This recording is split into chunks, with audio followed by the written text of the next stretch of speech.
மேசராசி அன்பர்களே, வருகின்ற மார்ச் மாதம் 29ஆம் தேதி சனிப்பெயர்ச்சி நடக்கிறது. அந்த சனிப்பெயர்ச்சியால் மேசராசி அன்பர்களுக்கு 11ஆம் இடத்தில் இருக்கக்கூடிய சனி பகவான் 12ஆம் இடம் என்று சொல்லக்கூடிய விரயஸ்தானத்தில் பயிற்சியாகிறார். அப்போது இதுவரை உங்கள் ராசியை பார்த்து கொண்டிருந்த சனி பகவான் இப்போ ராசியை பார்ப்பது இல்லை. அப்போ ராசியை பார்த்து என்ன பண்ணுச்சு, உங்களுக்கு சில சங்கடங்களை கொடுத்து கொண்டிருந்தது, மனதில் சில குழப்பங்களை கொடுத்து கொண்டிருந்தது, ஹெல்த் சம்பந்தப்பட்ட விஷயத்திலும் கொஞ்சம் தொந்தரவு கொடுத்து கொண்டிருந்தது. இந்த மேசராசி என்பவர்கள் சொல்லுவேன், பிடிவாத குணம், ஆக்ரோஷ குணம் என்பது அதிகமாக இருந்திருக்கும். இப்போ அதெல்லாமே விலகப் போகிறது. தெளிவான மனநிலை, உங்கள் மனசு தெளிவாக இருக்கக்கூடிய தன்மையை உருவாக்கும். அப்போ 12ஆம் இடத்துக்கு போகக்கூடிய சனி பகவான் என்ன செய்ய போகிறார், விரய சனி அல்லவா, அப்போ விரயத்தை ஏற்படுத்த போகிறது அப்படின்னு எடுத்துக்கலாம். அப்போ 7ரை சனியில் விரய சனி உங்களுக்கு ஆரம்பிக்கிறது. அப்போ 7ரை சனியில் விரய சனி என்ன பண்ணும், விரயத்தை ஏற்படுத்தும். அப்போ என்ன, செலவு பண்ண வேண்டிய சந்தர்ப்பங்களை உருவாக்கும். அப்போது நீங்கள் என்ன பண்ணணும், சுப செலவுகளாக கன்வெர்ட் பண்ணிக்கிறது புத்திசாலித்தனம் இந்த மேசராசி என்பர்கள். எப்படியாவது செலவு, அப்போ செலவு செய்யணும் அப்படின்னா அதுக்கு தகுந்த மாதிரி வருமானம் வரணுமா இல்லையா, அப்போ நிச்சயமாக வருமானத்தை கொடுக்கும். அப்போ வருமானத்தின் மூலமாக நீங்கள் சுப விரயங்களாக நீங்கள் செஞ்சுக்கலாம். என்ன செஞ்சுக்கலாம், திருமணம் செய்யக்கூடிய பாக்கியம் இந்த மேசராசி என்பவர்களுக்கு ஏற்படுத்தும்.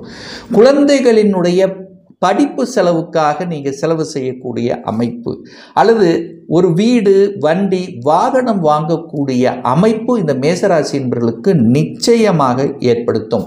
ஸோ இந்த மாதிரியான சுப செலவுகளை செய்து கொள்வதற்கு இந்த சனி பெயர்ச்சி உங்களுக்கு உதவும்.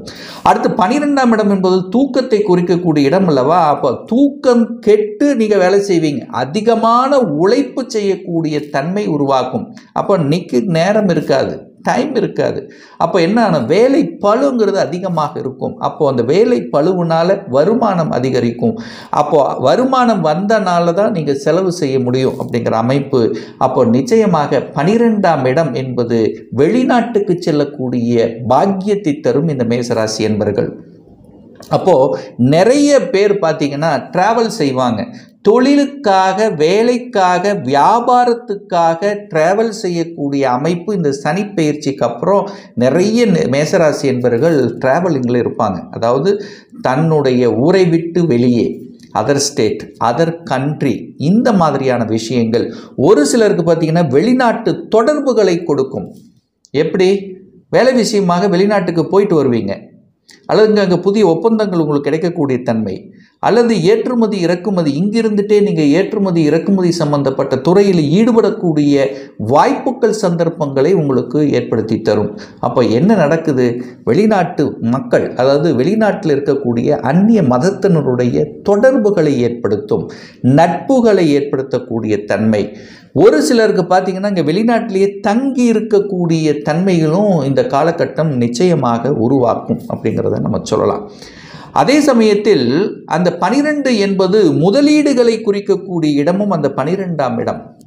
அப்போ நிறைய முதலீடு பண்ணுவீங்க, அசையும் அசையா சொத்துக்கள் வாங்கக்கூடிய யோகம் என்பது இந்த காலகட்டம் உண்டு. ஒரு வீடு நிச்சயமாக கடந்த ஒரு 2-3 வருஷமாக ஒரு வீடு வாங்கணும்னு நினச்சிட்டு இருக்கேன், இதுவரைக்கும் நான் வாடகை வீட்டில் தான் கூடியிருக்கிறேன் அப்படின்னா இந்த சனி பெயர்ச்சிக்கு அப்புறம் ஏன் சொந்த வீடு வாங்கலாம் அப்படிங்கிற எண்ணத்தை கொடுத்து அந்த வீடு வாங்கக்கூடிய பாக்கியத்தை நிச்சயமாக கொடுக்கும் இந்த சனி பெயர்ச்சிக்கு அப்புறம் இந்த மேசராசி அன்பர்கள். ஆனால் அந்த சனி எங்க இடத்தை பார்க்குறார் அப்படின்னா 12ஆம் இடத்திலிருந்து 3ஆம் பார்வையாக 2ஆம் இடத்தை பார்க்குறார். என்ன 2ஆம் இடம் என்பது என்ன, குடும்பஸ்தானம், குடும்பம் அப்படிங்கிற இடத்த பார்க்குது, தனத்தை பார்க்குது, வாக்குஸ்தானத்தை பார்க்குது. அப்போ என்ன, குடும்ப விஷயத்தில் சில கருத்து வேற்றுபாடுகள், முரண்பாடுகள் வருவதற்கான வாய்ப்புகளை ஏற்படுத்தும். அப்போ நாம் அதற்கு இடம் கொடுக்கக்கூடாது என்பதை புரிந்து கொள்ள வேண்டும். அப்போ என்ன, கொஞ்சம் விட்டு கொடுத்து செல்லணும். கணவன் சம்பாதிப்பது தன்னுடைய குடும்பத்துக்காக, மனைவி சம்பாதிப்பது தன்னுடைய குடும்பத்துக்காக அப்படிங்கிற அந்த பொதுநலத்தன்மைங்கிறது உங்களுக்கு வரணும் அப்படிங்கிறது அமைப்பு. அதே சமயத்தில் வாக்கு எதை கொடுக்கணுமோ அதை கொடுத்துட்டா போதும், தேவையில்லாத வாக்குகளை கொடுப்பது நல்லது அல்ல. அதே சமயத்தில் பணம் அல்ல, 2ஆம் இடம் பணம் அல்லவா, அப்போ தேவையில்லாத விஷயத்துக்கு சென்னீங்கன்னா பணம் விரயமாகும் தான் அர்த்தம். அப்போது பணம் கையாளுகின்ற விஷயத்தில் இந்த மேசராசி என்பவர்கள் ஜாக்கிரதையாக இருக்கணும். முன்பின் தெரியாதவர்கள் அல்லது ஒரு கூட்டு தொழிலை செய்கிற, ஸோ இந்த மாதிரி யாரை நம்பி 3ஆம் நபர்களை நம்பி செய்யக்கூடிய விஷயத்துக்கு பணம் போடக்கூடாதுங்கிறத ஆழமாக மனதில் பதிய வைத்துக் கொள்ளுங்கள் இந்த மேசராசி அன்பர்கள். அடுத்தது நீங்கள் பார்த்தீங்கன்னா, இதுவரைக்கும் சனி பகவான் 5ஆம் இடத்தை பார்த்த பூர்வ புண்ணியம், நிறைய பிரச்சனைகள், இந்த பூர்வீகத்தில் நிறைய குளறுபடிகள், நிறைய பிரச்சனைகளை ஏற்படுத்தி கொண்டிருந்தது அல்லவா, அது சரியாகக்கூடிய சந்தர்ப்பங்கள் இந்த காலகட்டம் உண்டு. பாக பிரச்சனை, சொத்து பிரச்சனை, இந்த மாதிரியான பிரச்சனைகளோட சிக்கி தவித்து கொண்டு இருக்கக்கூடிய, அதுக்கு தீர்வு கிடைக்காத இந்த மேசராசி என்பவர்களுக்கு இப்போ தீர்வு கிடைக்கக்கூடிய அம்சம்ங்கிறது இருக்குது அப்படிங்கிறத நான் எடுத்துக்குவேன். குழந்தைகள் நலனில் குழந்தைகளோட சில கருத்து வேற்றுமைகள், குழந்தைகளோட ஒரு இணக்கம் இல்லாத தன்மைகள், குழந்தைகளுடைய படிப்பில் சில குறைபாடுகள், நான் வெளிநாட்டில் போய் படிக்கணும்னு ஆசைப்பட்டேன், அதுக்கு நிறைவேறலை அப்படிங்கிறவங்களுக்கெல்லாம், அதாவது குழந்தைகளினுடைய நலன்கள், குழந்தைகளினுடைய ஆசைகள் அத்தனையும் பூர்த்தியாகக்கூடிய விதத்தில் இந்த சனிப்பெயர்ச்சியானது அமைய இருக்கிறது. ஸோ எந்த விஷயத்தில் நம்ம கவனமாக இருக்கணும் அப்படின்னா, 6ஆம் இடத்தை இந்த சனி பார்க்குது. 12ஆம் இடத்திலிருந்து 6ஆம் இடத்தை பார்க்குது அல்லவா.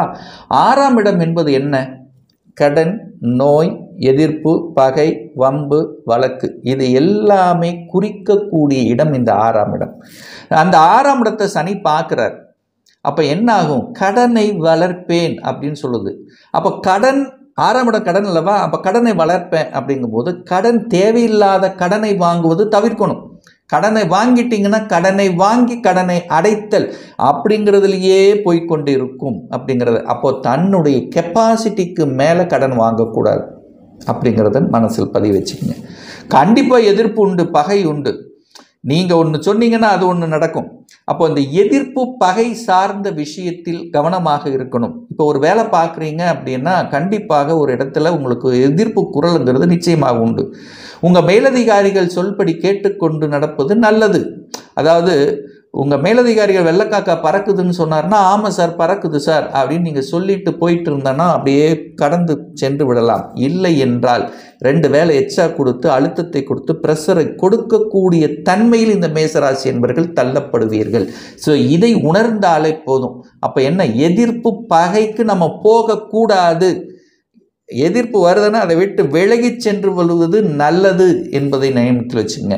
இந்த வம்பு, வழக்கு, அந்த மாதிரியான விஷயத்துக்கு போகவே கூடாது. அப்படி போனீங்கன்னா என்ன ஆகும்? அதில் ஒரு அழுத்தம் பெருசு 6-12 கனெக்ட் ஆகுதா, அப்போ நிச்சயமாக இதுக்குள்ளேயே சுற்றி சுற்றி வரும். கடன், அதாவது வழக்கில் போட்டிங்கன்னா ஒரு 2 வருஷத்துக்கு வழக்கு இழுத்து சென்று கொண்டிருக்கும். ஸோ அதன் மூலமாக மன அழுத்தம் வருவதற்கான வாய்ப்பு இருக்கிறதுனால இந்த விஷயத்தில் கவனமாக இருக்கணும். வேலை கிடைக்குமா? நிச்சயமாக வேலை கிடைக்கும். வேலையில் எந்த அழுத்தம், என்ன கொஞ்சம் அழுத்தம், ப்ரெஷர், டென்ஷன் இருக்கும், அவ்வளோதான். நல்ல உழைப்பீங்க, உழைப்புக்கேற்ற ஊதியம் கிடைக்கும், நல்ல மாற்றம் கிடைக்கும், இதெல்லாம் உண்டு. ப்ரமோஷன் கிடைக்குமா? கிடைக்கும். இடமாற்றம் கிடைக்குமா? கிடைக்கும். வேலையில், அதாவது என்ன சொல்கிறது, ஒரு அரசாங்க எக்ஸாம் எழுதுனா வேலை கிடைக்குமா? கிடைக்கும். இது வேலைக்கு எந்த பாதிப்பும் ஏற்படுத்துறதில்லை. வேலையினால் என்ன, கொஞ்சம் வேலை, அதிகமான வேலை செய்ய வேண்டிய ஒரு நிர்பந்தத்தை உருவாக்கும். அந்த நிர்பந்தம் மூலமாக வேலை, எந்த அளவுக்கு வேலை செய்கிறீங்களோ அதுக்கு உண்டான உழைப்பு கிடைக்கும், ஊதியம் கிடைக்கும். அதில் எந்த மாற்று கருத்தும் கிடையாது. இந்த ஜாமீன் கையெழுத்து போடுவது, மற்றவர்களுக்காக கடன் கொடுப்பது, ஸோ இந்த மாதிரி பண விஷயங்கள், கடன் விஷயங்கள், பகை விஷயங்கள், ஹெல்த் விஷயத்தில் கொஞ்சம் கவனம். ஏன்னா 6ஆம் இடம் என்பது நோய் அல்லவா. அப்போது சரியான உணவு கட்டுப்பாடு, ஸோ இந்த மாதிரிய விஷயத்தில் கவனமாக இருக்கணும் என்பதை ஞாபகத்தில் வைத்து கொள்ளுங்கள் இந்த மேசராசி அன்பர்கள். அதே சமயத்தில் நீங்கள் பார்த்தீங்கன்னா 9ஆம் இடத்தை அந்த சனி பார்க்குறார். 9ஆம் இடம் என்பது தந்தை சார்ந்த விஷயங்கள், தந்தையினுடைய ஹெல்த் சம்பந்தப்பட்ட விஷயத்தில் கொஞ்சம் கவனம். தந்தை வர்க்கம் சார்ந்த விஷயத்தில் கொஞ்சம் ஒரு எதிர்ப்பு குரல் அப்படிங்கிறது வரத்தான் செய்யும். ஸோ அந்த விஷயத்தில் பார்க்கணும். தந்தையினுடைய ஹெல்த் விஷயத்தையும் கொஞ்சம் கவனத்தில் எடுத்துக்கொள்ளணுங்கிறத இந்த மேசராசி என்பவர்கள் நினைவில் வைத்து கொள்ளுங்கள். வேலை, அதாவது 10க்குரியவன் 12ல் போகிறான் பார்த்தீங்களா, தனக்கு 3. நிறைய பேர் பார்த்தீங்கன்னா இந்த காலகட்டத்தில் தான், ஏன்னா உங்களுக்கு விரயம் ஏற்படுத்தணும் அல்லவா, அப்போ என்ன, ஒரு சொந்த தொழிலை செய்யணும் அப்படின்னு அங்கே முதலீடு போட்டு எதையாவது ஒன்று நடப்பதற்கான வாய்ப்புகளை கொடுக்கும். ஏன்னா 10க்குரியவன் தொழில் ஸ்தானத்தின் அதிபதியான அந்த சனி 12ல் போய் உட்கார்ந்துருக்கார், விரயத்தில் உட்கார்ந்துருக்கார். அப்போ தொழில் விரயம் அப்படிங்கிற அமைப்பு இருக்கிறதுனால தொழிலுக்காக நீங்கள் அகலக்கால் வைக்கும்போது அதற்கான கொடுப்பினை இருக்கா, இப்போ ஒரு நல்ல தசா புத்தி நமக்கு ஓடிட்டு இருக்கா, கடனை கொடுக்காது, நல்ல வளர்ச்சி உண்டா அப்படிங்கிறது தெரிஞ்சுக்கிட்டு செய்வது நல்லது. ஆனால் கோச்சார ரீதி பார்த்தீங்கன்னா 10க்குரியவன் 12லனா விரயத்துக்கு போகிறார், அப்போ விரயத்தை ஏற்படுத்துவார். ஸோ அந்த விஷயத்தில் ஒரு ஒரு புல் ஸ்டாப் வச்சு யோசிக்கணும் என்பதை ஞாபகத்தில் வைத்துக் கொள்ளுங்கள். ஆனால் உழைப்புக்கேற்ற அங்கீகாரம், உழைப்புக்கேற்ற உயர்வு அப்படிங்கிறது நிச்சயமாக இந்த மேசராசி அன்பர்களுக்கு உண்டு என்பதை ஞாபகத்தில் வைத்துக்கொண்டு செயலாற்றுங்கள். ஒரு நல்ல தெய்வ வழிபாடு, சனிக்கிழமை ஆஞ்சநேய பகவானை சென்று வழிபடும் போது நிச்சயமாக உங்கள் எண்ணம், செயல், சிந்தனைகள் சிறப்பு பெறும் அப்படிங்கிறதுல எந்த மாற்று கருத்தும் கிடையாது. ஸோ ஆக மொத்தம் இந்த சனிப்பெயர்ச்சியானது மேசராசி என்பவர்களுக்கு திடீர் அதிர்ஷ்டத்தையும், அதாவது திடீர் திருப்பங்கள், உழைப்புக்கேற்ற ஊதியம் தரக்கூடிய ஒரு நல்ல மாற்றங்களை தரக்கூடிய அம்சத்தில் தான் இந்த சனிப்பெயர்ச்சியானது அமைய இருக்கிறது என்பதை உறுதியாக சொல்லலாம். ஒரு பர்சனல் கன்சல்டேஷன் எடுத்துக்கணும், ஒரு சுய ஜாதகம் பார்க்கணும் என்று விருப்பமுடைய அன்பர்கள் டிஸ்பிளே தெரியக்கூடிய நம்பருக்கு ஃபோன் கால் மூலமாகவோ, வாட்ஸ்அப் மூலமாகவோ, நேரடியாகவோ, ஆன்லைன் மூலமாகவோ கன்சல்டேஷன் எடுத்துக்கலாம். ஒரு நேரடியாக கன்சல்டேஷன் எடுத்துக்கணும் அப்படின்னு விருப்பமுடையவர்கள் நம்முடைய ஆஃபீஸ் கோயம்புத்தூரில் அமைந்துள்ளது. அதாவது கோயம்புத்தூரிலிருந்து மேட்டுப்பாளையம் செல்லும் வழியில் வெள்ளக்கிணர் பிரிவு பக்கத்தில், அதாவது அன்னபூர்ணா ஹோட்டலுக்கு அருகே அமைந்துள்ளது. பிரியர் அப்பாயின்மெண்ட் வாங்கி நேரடியாக ஆலோசனை பெறலாம். ஆன்லைன் கன்சல்டேஷன் எடுத்துக்கணும் அப்படிங்கிறவங்க உங்களுடைய வாட்ஸ்அப்பில் உங்களுடைய பெயர், தற்போது வசிக்கும் இடத்தை குறிப்பிட்டு அப்பாயின்மெண்ட் பெற்றுக்கொண்டு கன்சல்டேஷன் நிச்சயமாக எடுத்துக்கலாம். இந்த பதிவு நிச்சயமாக ஏதாவது ஒரு ரூபத்தில் யூஸ்ஃபுல்லாக இருக்குங்கிறதுல எந்தவித மாற்று கருத்தும் கிடையாது.